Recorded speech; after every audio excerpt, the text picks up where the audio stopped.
जसमा हाम्रो जीवनहरू लुकेको छ, जसमा हाम्रो जीवनहरू सुन्दर छन्।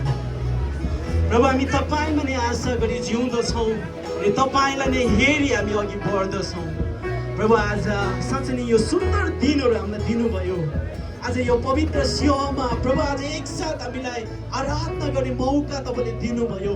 आज हाम्रो मण्डलीमा यी दुई जोडीलाई अनि साँच्चै नै एउटा वैवाहिक जीवनमा बाँध्दै हुनुहुन्छ अनि साँच्चै नै यी जोडीको वर्तमान अनि भविष्य तपाईँको हातमा छ अनि तपाईँले नै यी जोडीहरूको जीवनहरू सुन्दर बनाउनु भएको छ।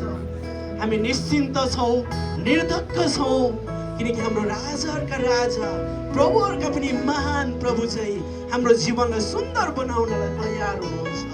त्यसैले मण्डली परिवार हाम्रो महान परमेश्वर हाम्रो थालीले धन्यवाद दिनेछौँ, जसले हाम्रो जीवनलाई सुन्दर बनाउनुहुन्छ, जसले हाम्रो जीवनलाई असल बनाउनुहुन्छ, जसले हाम्रो जीवनलाई आफ्नो आकारमा ढाल्नुहुन्छ अनि जसले हाम्रो जीवनलाई आफ्नो महिमाको योग्य बनाउनुहुन्छ।